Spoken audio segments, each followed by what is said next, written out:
آپ سرچ کر لیں نہ ملے میں ذمہ دار ہوں. یہ بابیاں دا تے مخالف ہے ہی ہے نا, وہ جڑا الو دا پٹھا ہے, وہ مرزا جی آپ پتہ نہیں پلمبر جی کیا بلا ہے وہ میرے پاس کلپ کسی دوست نے بھیجا, کہتا ہے اے ماں تے شاہی کوئی نہیں, ماں کے بارے میں ماں تے شاہی کوئی نہیں, ماں کیا شاہ بے, او ہو مجھے تب سمجھ آئی. معذرت کے ساتھ سارے سننے والے بھی معذرت کے ساتھ, میں معذرت کر رہا ہوں, مجھے تب پتا, میں سمجھتا تھا یہ صرف پیو کوئی نہیں, یہ تو ماں بھی کوئی نہیں, یہ تو کھوتی دا پتر لگتا ہے, میں نو یہ تو کسی جانور کا بچہ ہے یار. یقین کرے یہ کلپ میں آپ کو دکھاؤں گا, لیکن پہلی مرتبہ جب میں بات کرتا ہوں تو میں ایسے ہی کرتا ہوں تاکہ پتہ چلے.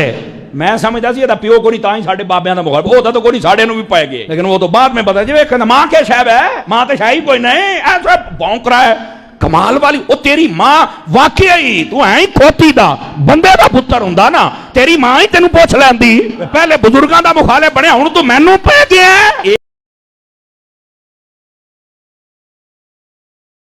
دھیان سے نماز پڑھو تو منع کرتے ہیں. ایک نے سنی نے ٹنی لکھو, نا نا نا, سنی کی تم سنی وہ ہوگا جو بخاری مسلم کے اوپر عمل کرے گا, قرآن پہ عمل کرے گا, یا سنی وہ ہوگا جو اپنے بابوں کی تعلیمات پہ عمل کرے گا. اور پھر سنی بھی کون سے, ہاں حنفی دیوبندی سنی, یا حنفی بریلوی سنی, یا وہابی اہل حدیث سنی, کیونکہ آج تو وہابی بھی میرے چکر میں آگے کہہ رہے ہیں نا اہل سنت میں یہ گھسے ہوئے رافضی. وہابیوں نے بھی توفیق ہوگی جو سنی کہنے دی اپنے آپ کو. سنی وہ ہوگا جو سنت پہ چلنے والا ہوگا, اہل سنت کے منہج پہ ہوگا. یہ کون سے سنی ہے, سنی نہ لکھا کرے حنفی بریلوی یا حنفی دیوبندی یا وہابی سلفی, سنی نہیں. سنی ہوگا جو سنت کے مطابق چلے گا. تو سنت اور والدین کے ساتھ ہے, نماز پڑھنے سے منع کرتے ہیں, سختی کرتے ہیں, تو ایسے میں ان کی نافرمانی تو نہیں ہوگی.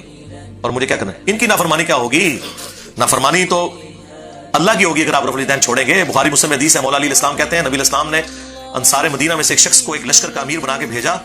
راستے میں اسے غصہ آ گیا اپنے ساتھیوں پہ, تو انہیں حکم دیا کہ آگ کا ایک بہت بڑا الاؤ جلاؤ. جب وہ بھڑک اٹھا تو اس نے کہا کہ میں تمہیں حکم دیتا ہوں, میں تمہارا امیر ہوں, میری اطاعت رسول اللہ کی اطاعت, اور رسول اللہ کی اطاعت اللہ کی اطاعت ہے, تم اس آگ میں کودو. تو وہ کوئی حنفی تو نہیں تھے جو امام کی تقلید کرتے, اور امام کون تھا, صحابی. انہوں نے کہا ہم یہ تیرا کہنا نہیں مانیں گے, ہم آگ سے بچنے کے لیے ہی تو رسول اللہ کے دامن کرم میں آئے تھے, اور تو ہمیں آگ میں کودنے کو کہہ رہا ہے, ہم تیری یہ بات نہیں مانیں گے. بعد میں واپسی پہ نبی علیہ السلام کو جب یہ شکایت لگائی گی, آپ نے فرمایا اگر تم اپنے امیر کا حکم مان لیتے, یعنی تقلید کر لیتے, قرآن و سنت کے دلائل دیکھے بغیر آنکھیں بند کر کے بزرگان دین کے پیچھے چلتے, علماء سے پوچھ کے چلتے. اور علماء کون, صحابی انصاری. کون, جسے حضور نے امیر لگایا, حضور کہہ رہے میرے لگائے ہوئے امیر کی بات بھی قرآن و سنت کے خلاف ہو تو نہیں, نو مسئلہ نکلا ہے. تھوڑے امام تھے, شاہی کوئی نہیں, اس انصاری صحابی جیسا ہے ہی کوئی نہیں, تیرے امام تھے, شاہی کوئی نہیں. نبی علیہ السلام فرمایا اگر تم میرے اس امیر کی بات مان لیتے تو سیدھے جہنم کی آگ میں جا کے نکلتے. اور پھر آپ نے فرمایا کہ مخلوق کی اطاعت صرف معروف میں ہے, منکر میں نہیں. اللہ کی معصیت میں, اللہ کی نافرمانی میں مخلوق کی اطاعت نہیں ہے. یہاں بولے بن کے لوگ پوچھ رہے ہیں جی میری ماں کہہ رہی ہے میں دودھ نہیں بخشاں گی تو میں داڑھی رکھ لوں. ابو منع کرتے ہیں تو میں نکاح کیوں کروں, اچھا رشتہ نہیں ملے گا. تیرے ابے نے جڑا تم رشتہ بھی لاب کے دینا ہے نا, وہ بھی پتہ لگ جائے گا. اللہ کے ساتھ لوگ لگائیں.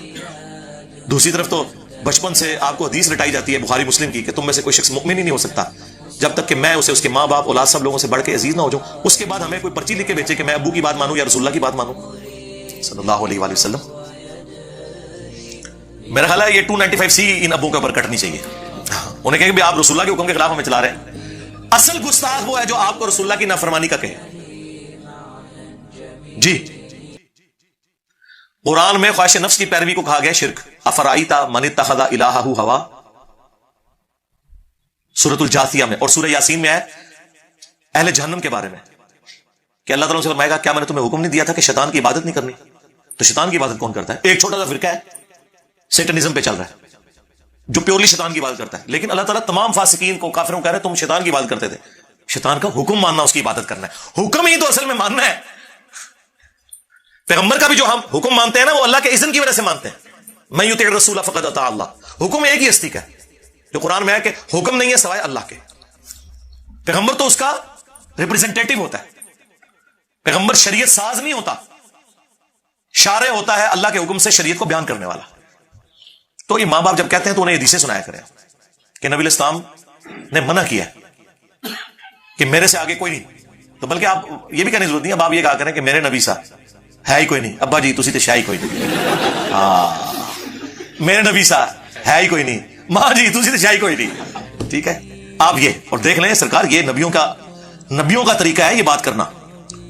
جب تخت بلقیس وہ لے آیا تھا ایک درباری حضرت سلیمان علیہ السلام کا کوئی فرشتہ تھا یا وقت کا پیغمبر تھا یا ان کا کوئی صحابی تھا، کوئی بھی تھا، اس کے اینڈ پہ تو ہونا چاہیے تھا حضرت سلیمان علیہ السلام کہتے ہیں واہ کیا کمال ہے، سبحان اللہ، چاہے تو اشاروں سے اپنے کائی پلٹ دے دنیا کی. نہیں، حضرت سلیمان علیہ السلام نے کہا ھذا من فضل ربی. اس کی بھی تعریف نہیں کی، اپنی تعریف بھی نہیں کی کہ میری نسبت کی وجہ سے اسے یہ ملا. ہاں کہا ھذا من فضل ربی، یہ میرے رب کا فضل ہے اور وہ چاہتا ہے کہ مجھے آزمائے کہ میں اس کی شکر گزاری کرتا ہوں یا ناشکری. یہ فرمایا حضرت سلیمان علیہ السلام نے کہ یہ میں دشائی کوئی نہیں. ہائے ہائے ہائے. اور یہی حال ہے حضرت زکریا علیہ السلام نے جب بے موسمی پھل دیکھے سیدہ مریم کے پاس، سورہ آل عمران میں آئے تو کہا یہ مریم کہاں سے ہے؟ انہوں نے کہا یہ اللہ کے پاس ہیں. کہنا چاہیے تھا حضور آپ کی مرید نہیں ہو اور آپ تو وہ پیر ہیں جن کو اللہ نے میرا پیر بنایا ہے. خالو بھی تھے، پیر بھی تھے، مرشد بھی تھے. یار اس سے کوئی بہتر موقع تھا کہ سیدہ مریم کہتی کہ میں آپ کی اسٹوڈنٹ ہوں، یہ سارا آپ کا فیض ہے. ان کا ھذا من فضل ربی، ہائے ہائے ہائے، یہ میرے رب کے پاس سے آئے ہیں. حضرت زکریا نے بھی نہیں ان کو ڈانٹا کہ تم میرے بغیر ڈائریکٹ ہو گئی ہیں اللہ نال. ہائے ہائے ہائے، نا نا نا. حضرت زکریا کے بارے میں پھر قرآن میں آیا کہ یہ بات حضرت زکریا کو کلک کر گئی کہ میری شاگردنی، میری مریدنی اللہ تعالیٰ سے بے موسمی پھل پا رہی ہے اپنے حجرے کے اندر، کوئی درخت بھی نہیں اگا ہوا، تو اللہ تعالیٰ مجھے بڑھاپے میں کیا اولاد نہیں دے سکتا؟ وہاں ہے کہ وہیں پھر زکریا محراب میں چلے گئے کہ یا اللہ میں بھی تو ہوں. اور سورہ مریم میں تو آیا میرا سر جو ہے وہ سفید بالوں سے چمک اٹھا ہے، مجھے اولاد یعقوب کا، بنی اسرائیل کا وارث چاہیے جو ٹیمپل آف سلیمان میں، اس ہیکل سلیمانی کی خانقاہ میں جو توحید کے لیے بنائی گئی ہے. زکریا کے بعد اس مشن کو آگے توحید کے لے کے چلے. اور میری بیوی بانجھ ہے، میں بڑھاپے کی عمر کو پہنچ چکا ہوں، اللہ تعالیٰ نے دے دیا. یحییٰ علیہ السلام. تو دیکھیں کہ انبیاء کرام کی تعلیمات، یا ہم یہ ادھر یعنی پھنسے ہوئے ہیں. اور میں تو ویسے اس حق میں بھی نہیں ہوں، یہ جو آپ لوگوں نے گاڑیوں کے پیچھے لکھوایا ہوتا ہے نا ماں کی دعا سے ڈر جائیں. میں ماؤں کی دعاؤں کا منکر نہیں ہوں، لیکن سرکار ہمیں تو اللہ کے بعد کوئی نظر ہی نہیں آتا. توحید تو یہ ہونی چاہیے. کیا صحابہ کرام یہ کرتے تھے؟ کیا انبیاء کا یہ طریقہ ہے؟ اور یا حضور کے سامنے ایک بندے نے کہہ دیا ماشاء اللہ و شئت یا رسول اللہ، مسند احمد کی حدیث، یا رسول اللہ جو اللہ چاہے اور جو آپ چاہیں. حالانکہ اس صحابی نے کوئی شرک نہیں کیا، ذہن میں رکھیے گا، کیونکہ صحابی کے دماغ میں بھی نہیں تھا کہ میں یار جس نبی کا کلمہ اس نے پڑھا ہے بت پرستی کو چھوڑ کے وہ اس نبی کو کیسے معبود مان سکتا تھا. صرف یہ کہا کہ اللہ کے بعد آپ کی مرضی. کی بات بالکل اپنی جگہ درست ہے، لیکن حضور کو پتا تھا کہ اس سے لوگ رزلٹ نکالیں گے، اور نکال لیا. آج بسوں پہ لکھا ہوا ہے اللہ نبی وارث.